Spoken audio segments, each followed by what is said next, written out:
오늘 저에게 주시는 하나님의 말씀은 룻기 3장입니다.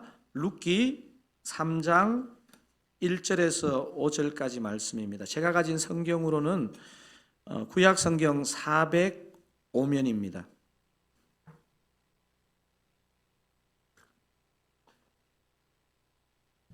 다 찾으시면 룻기 3장 1절을 제가 2절을 여러분이 교독하시고 마지막 5절은 합독하시겠습니다. 룻의 시어머니 나오미가 그에게 이르되 내 딸아 내가 너를 위하여 안식할 곳을 구하여 너를 복되게 하여야 하지 않겠느냐. 내가 함께하던 하녀들을 둔 보아스는 우리의 친족이 아니냐. 보라 그가 오늘 밤에 타작마당에서 보리를 까볼리라.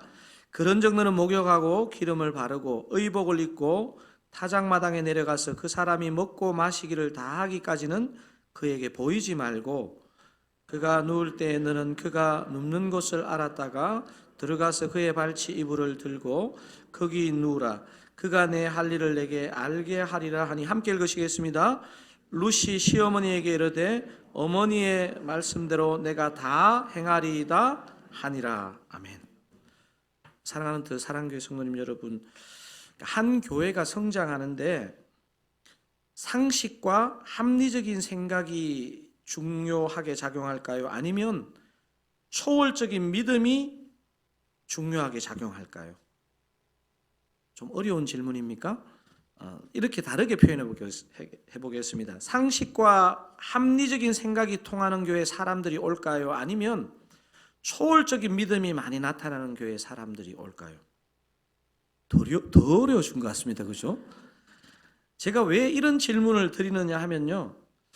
저의 경험도 그랬고, 제가 신학대학원 다닐 때 친하게 지내던 그 당시에 동생 전도사님도 그랬고, 두 전도사가 정말 폭발적으로 성장하는 교회에서 사역했는데, 어느 날 이 얘기를 나누게 되었습니다. 전도사 시절에 제가 그 전도사님에게 물었습니다. 전도사님 교회는 대도시에 있는 교회도 아닌데 어떻게 그렇게 성장합니까? 그 전도사님 답이 참 인상적이었습니다. 형님, 저를 말합니다. 엄청나게 초월적인 믿음이 있어야 교회에 사람이 오는 게 아니고 교회가 상식적이고 합리적이기만 해도 사람들이 몰려오는 것을 봤다는 거예요. 저는 그 말이 참 인상적이고 동의가 되었습니다.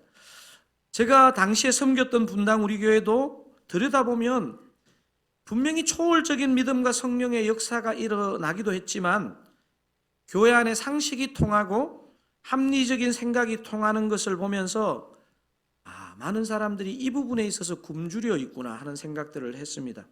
사랑하는 사랑 가족 여러분, 지금 이게 제가 드리고 있는 말씀 비록 제가 드리는 것이지만 너무 중요한 말씀입니다. 교회가 상식과 합리적인 생각이 기저에 흘러야 되는 것입니다. 우리 사랑교회 안에도 분명히 초월적인 하나님의 역사가 나타나기를 기도해야 되겠지만 일반적인 경우에 보통의 경우에 상식과 합리적인 생각이 통하는 교회가 되기를 바랍니다. 근데 사실 제가 오늘 설교를 통해 나누고 싶은 것은 방금 나눈 것의 반대적인 측면입니다. 우리 개인이나 교회 가운데 상식과 합리가 또 통해야 되지만 우리가 신앙의 여정을 걸어가다 보면 상식과 합리적인 생각으로 도저히 이해할 수 없는, 그렇게 풀 수 없는 영역이 있고 저와 여러분은 이미 그것을 다 경험한 사람이라고 생각되어집니다. 룻기는 4장밖에 안 되는 분량과 또 이 장소 이동의 단순함에도 불구하고 묵상할수록 그 안에 깊은 맛이 배어 있습니다. 사건이 이루어지는 장소의 변화가 참 재밌습니다. 룻기 1장의 장소는 주로 어디에서 일어났을까요? 여러분 1장을 생각해 보면 어디입니까? 은혜는 받았는데 장소만 생각이 잘 안 나죠. 그죠? 길가입니다. 길입니다. 1장의 주된 무대는 그 모압에서 베들레헴으로 돌아오는 길입니다. 이방 땅 모압에서 약속의 땅 베들레헴으로 돌아오는 길에서 1장이 주로 이루어지고요. 2장에서는 장소가 옮겨갑니다. 주로 그 장소가 어딜까요? 어디라고요? 살짝 안 들리네요. 밭입니다. 밭. 그럼 오늘 살펴보시게 될 3장으로 넘어오면 어디로 장소가 이동하느냐 하면요, 내자로 되어 있습니다. 맞습니다. 타작마당. 자, 4장, 마지막 4장으로 가면 무대가 두 곳인데, 첫 번째 무대는 성문이고요. 어디라고요? 성문이고, 두 번째 마지막에는 집에서 이루어지는 일입니다. 나중에 혹시 꼭 우리 드사랑교에서 선극을 하게 된다면 룻기를 꼭 한번 해보고 싶습니다. 저도 지나가는 행인 1 이런 걸로 한번 출연해 보도록 하겠습니다. 여러분 반응도 없으시네요. 무대 세팅도 5가지 정도만 준비하면 되거든요. 여러분 이제 기억나십니까? 저는 복습하는 걸 좋아하기 때문에 1장은 어디라고요? 길. 공부를 다들 잘하시는가 봐요. 2장 밭, 3장 타작마당, 4장 성문과 집. 우리 책거리하고 맞춰야 될 것 같습니다. 오늘 본문 룻기 3장 1절이 어떻게 시작되는지 한번 읽어보도록 하겠습니다. 3장 1절 다시 한번 읽겠습니다. 룻의 시어머니 나오미가 그에게 이르되 내 딸아 내가 너를 위하여 안식할 곳을 구하여 너를 복되게 하여야 하지 않겠느냐. 여러분 방금 읽은 1절을 보면 안식이라는 단어가 나옵니다. 그죠? 시어머니 나오미가 며느리 룻에게 무엇을 구해주고 싶다는 말입니까? 안식할 곳을. 그리고 나오미가 자신이 구상한 작전을 알려줍니다. 제가 지난 시간에 좀 우리가 생각했던 것처럼 2장에서 나오미는요, 1장에 돌아올 때 그 나오미가 아닙니다. 며느리 룻의 그 시장 영성에 좋은 영향을 받아서요, 수도원 영성이라는 영적인 눈이 열린 것을 확인할 수 있고, 그것이 오늘 이 사건 속에 나옵니다. 나오미가 지금 젊은 가부 며느리 룻에게 어디로 가라고 지금 하죠? 타작마당. 여러분 한국 사람에게 타작마당, 시골을 좀 아는 사람은요, 풍요하고 평화롭고 즐겁고 이런 곳입니다. 하지만 이 사사시대 당시에 이 타작마당의 한밤은요, 얼마나 위험했는지 모릅니다.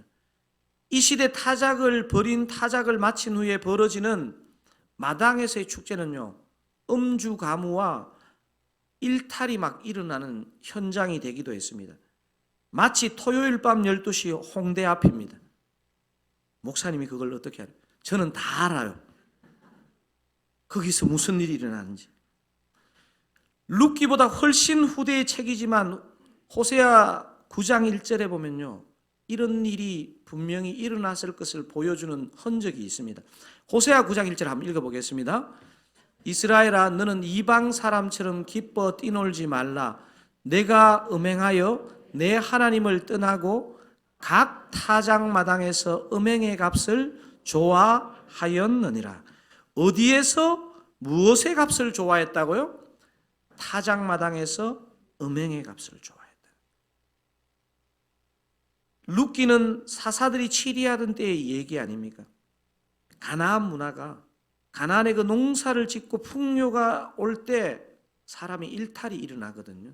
그래서 저는 목사로서요, 제 자신은 말할 것도 없고 성도가 이렇게 영적인 준비가 안 돼 있는데 너무 급속하게 좋아지는 것도 이게 굉장히 부담스러운 일입니다. 가나안 문화가 이스라엘 속에 깊이 들어와서 타작마당에는 음행이 있었다는 거예요.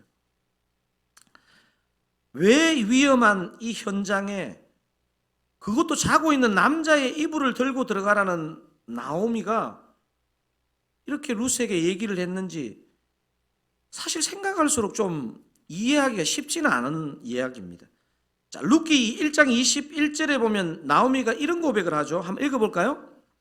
내가 풍족하게 나갔더니 여호와께서 내게 비어 돌아오게 하셨느니라. 여호와께서 나를 징벌하셨고 전능자가 나를 괴롭게 하셨거늘 너희가 어찌 나를 나오미라 부르느냐 하니라. 내가 풍족하게 나갔더니 여호와께서 내게 비어 돌아오게 하셨다고 그렇게 고백합니다. 1장의 나오미를요, 한 단어로 나타내면요, 텅 빈 상태입니다. 텅 빈 상태. 근데 2장에서 이와 대조되는 표현들이 많이 나오죠. 2장 17절이 특별히 그렇습니다. 한번 읽어보겠습니다.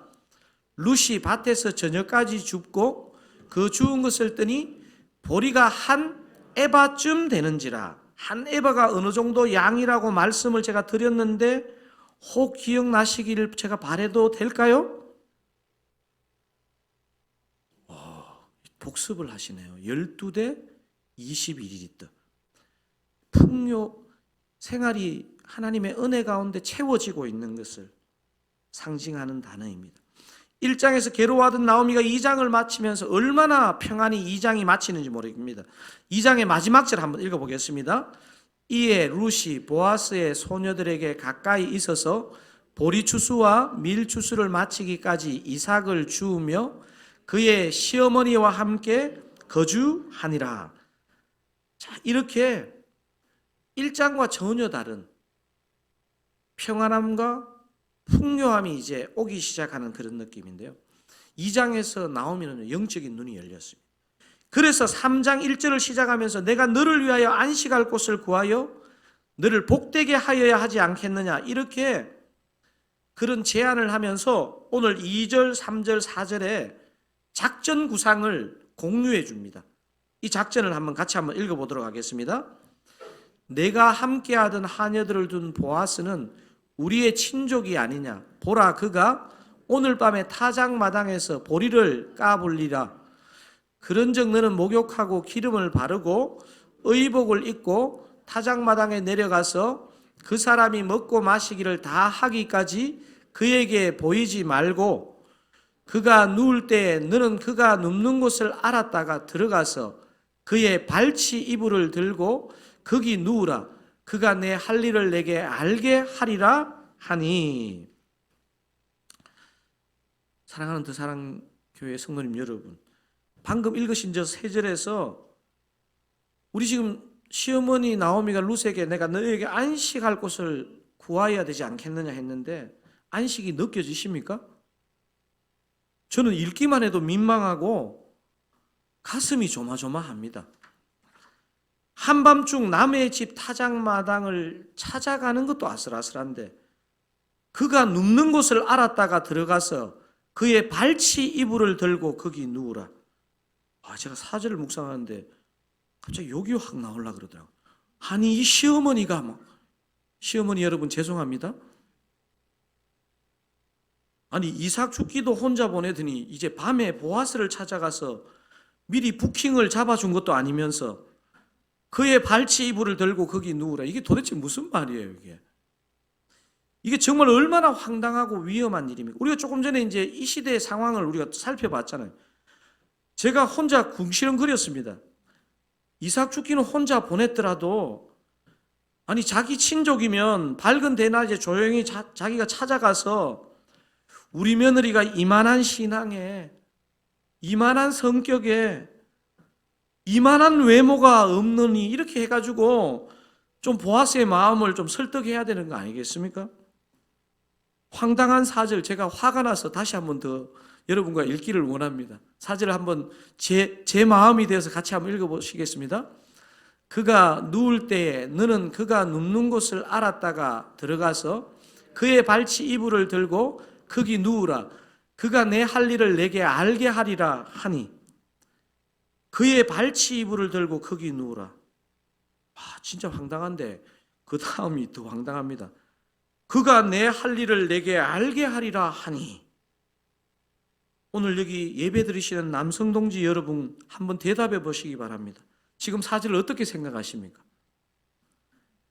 보통 남자라면요 두 가지 반응을 보일 가능성이 매우 높습니다. 여러분 갑자기 얘기 듣다가 남편 막 옆구리를 찌르면서 대답해봐. 첫 번째 반응은요 보아스의 고매한 인격을 고려한 반응입니다.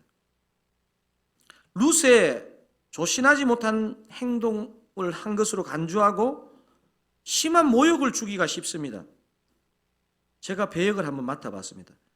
여기가 어디 안전이라고 내가 밭에서 좀 잘해 주었더니 이런 발칙한 짓을 하는고.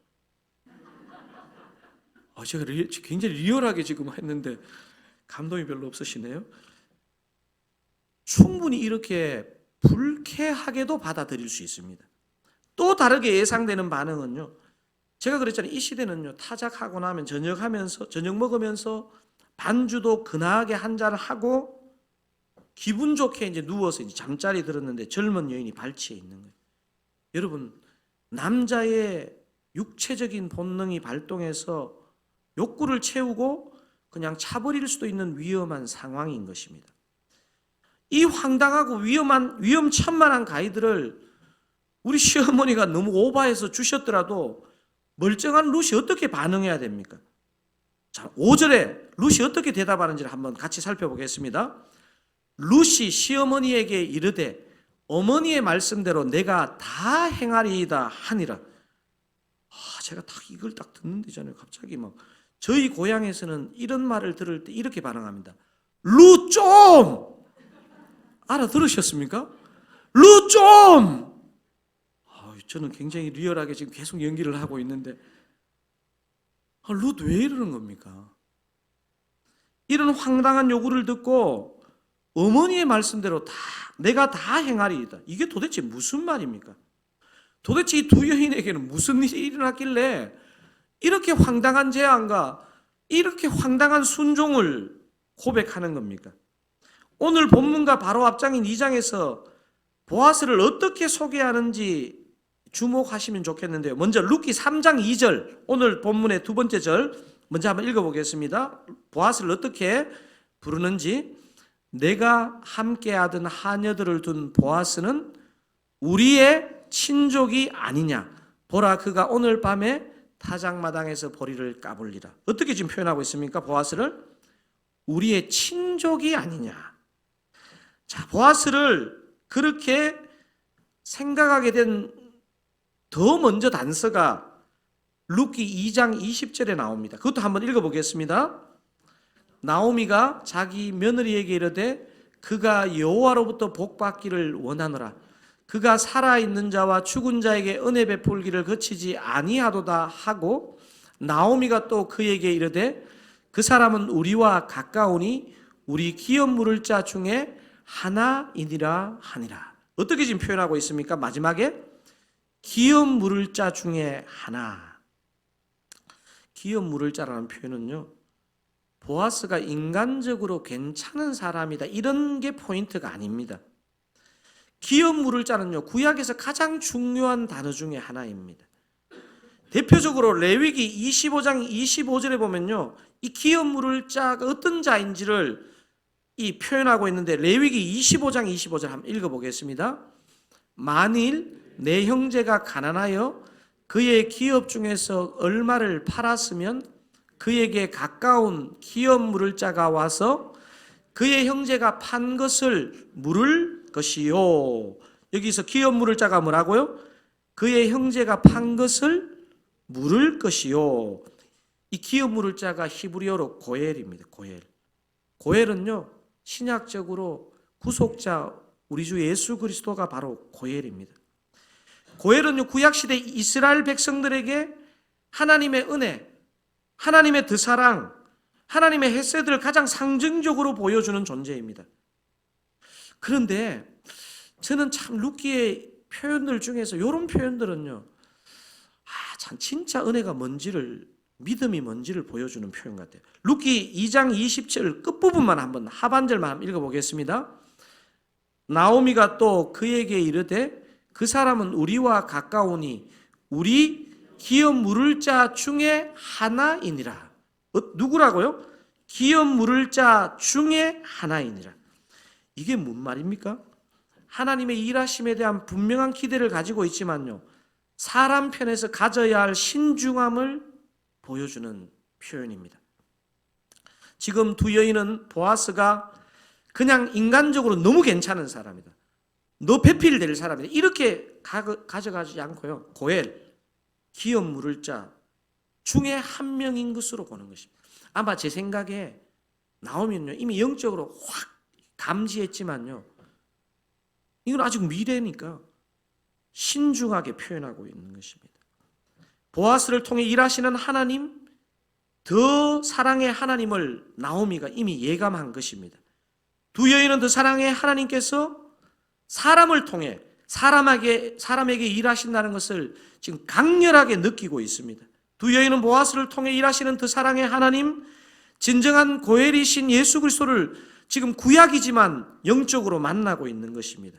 그런데 오늘 본문이 저와 여러분에게 던져주는 가장 중요한 메시지가 뭘까요? 저는 이렇게 짧게 한 문장으로 정리했습니다. 오늘 설교의 핵심 메시지. 한번 큰 소리로 읽어보실까요? 진정한 고엘이신 예수 그리스도를 만난 자는 위험한 도전을 합니다. 진정한 고엘이신 예수 그리스도를 만난 자는 어떤 것을 한다고요? 위험한 도전. 처음에도 잠시 나누었지만 우리가 믿음이 아무리 좋아도요, 우리 교회가 아무리 은혜가 많아도요, 상식적이고 합리적으로 살아야 됩니다. 하지만요, 삶의 기로, 결정적인 삶의 기로에는요, 이 은혜가 임한 자에게는요, 위험한 도전을 한다는 것을 저와 여러분 다 경험했고, 크고 작고 정도의 차이는 있겠지만 모두 경험한 사실입니다. 그래서 급진적인의 의미를 가진 레디컬을 오늘 설교의 제목으로 잡았습니다. 여러분, 예수 그리스도의 은혜가 임한 자는요, 아무리 상식적이고 합리적인 자라도 어떤 영역에 가면요, 진짜 레디컬한 어떤 결정과 행동을 합니다. 오늘 읽으신 이 본문은 인간적인 눈으로 보면 너무너무 황당하고 위험하지만요, 고엘이신 하나님, 그 사랑의 하나님을 만난 자에게는요, 이것이 이상하지 않는 거예요. 레디컬하지 않는 거예요. 그리고 안식을 가져오는 길이라고 확신하는 거예요. 룻기 3장이 수천 년 전 이스라엘에서만 일어난 일일까요? 저는 이번 주도 더 사랑교회 사역 속에서 이것을 경험합니다. 제가 지난주 목요일 저녁에, 이번 주 목요일 저녁에 남자 다락방을 신방했고, 그제 금요일 낮에 여자 다락방을 신방했습니다. 목요일 신방한 남자 다락방은 순장님이 다락방의 거의 막내신데 60세세요. 다들 60대, 70대 시니어들이신데 아직도 은퇴하시지 않고 일하시는 순원들이 대부분인 다락방입니다. 여러분, 일 마치시고 목요일 저녁에 모여 다락방 하시니 이 시니어들이 육체적으로 얼마나 고단하시겠습니까? 제가 그날 다락방 신방하고요, 제가 엄청나게 위로와 힘을 얻고 돌아갔습니다. 제가 순장님께서 보내주신 목양일지를 읽으며 더 큰 은혜와 도전을 받았습니다. 제가 목양일지의 한 부분만 잠깐 읽어드리겠습니다. 어제 신방 와주셔서 감사합니다. 어제도 형님들 모시고 다락방 잘 마치었습니다. 잘하면 야외 예배 전원 모두 가실 것 같습니다. 지금 정교인 야외 예배 가신다는 걸 깨알같이 자랑하고 있는 것입니다. 중간 생략.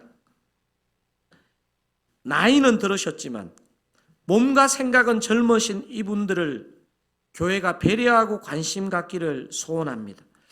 제가 이 목양일지 읽고요, 너무너무 기뻤습니다. 너무너무 기뻤고요, 사실 저는 우리 더 사랑교회가 한두 살 영유아부터요, 나이가 진짜 80, 90까지 전 세대가 행복하게 예배드리고 나눔을 하는 그런 교회가 되기를 소망하고 있습니다. 목요일 저녁에 그 신방을 하고 금요일 날 그 다음날 여자 다락방 신방을 하는데 또 다른 은혜가 있었습니다. 한 여순원의 고백에 가슴이 먹먹했습니다. 이 자매님은 어렸을 때 가정에 큰 환난을 겪었습니다. 가족들이 차를 타고 가다가 차를 타고 어디를 가다가 대형 교통사고가 나서 현장에서 아버님이 돌아가시고 이 자매님과 언니가 병원에 실려가서 몇 달을 입원해야 될 정도로 큰 사고를 당했습니다. 아버지가 갑자기 돌아가시고 아버지가 운영하시던 회사를 사업을 한 번도 안 해보신 어머니가 운영하시다가 최근 몇 년 전에 그 어머니도 돌아가시고 오빠가 이 회사를 운영하는데 회사에 큰 어려움이 온 것입니다. 그래서 이 자매님이 가족들과 함께 일하는 회사다 보니까 자매의 삶에도 엄청나게 큰 시련이 찾아온 것입니다. 그런데 이 자매님이요, 서울 광진구에서 분당 구미동으로 매주 다락방을 참여하는 자매입니다. 여러분, 스케일이 너무 크셔가지고 놀라워요. 지금 광진구 이러면 광진구 막 이래야 되는데 강진구 그래 조금만 오면 오겠네. 자신이 극한 어려움을 겪으면서도요. 이 다락방에 보니까 매일 저녁 9시에 다락방 수능들 한 명의 기도 제목을 이렇게 올리고 그것을 함께 기도하는 시간이 있는데 이 자매가 그 다락방 기도 제목 올리는 역할을 감당하는 거예요. 제가 이 얘기를 듣는데요. 도대체 저분 안에 일어난 일은 무엇이고 저 다락방에 일어나는 일은 무엇일까 하는 근본적인 질문이 생기더라고요. 오늘 본문이 생각나는 거예요. 고엘이신 예수 그리스도, 그 사랑의 하나님이 그분 안에, 그 다락방 안에 임하니까 그 레디컬한 일이 일어나는 거라고 확신이 들었습니다. 고엘이신 예수 그리스도, 그 사랑의 하나님이 저와 여러분의 삶에도 동일하게 역사하는 줄로 믿습니다. 이번 한 주 저와 여러분의 심령과 삶에도 이 그 사랑의 하나님, 고엘이신 예수 그리스도가 역사하심으로 동일한 레디컬이 일어나기를 주님의 이름으로 축원드립니다.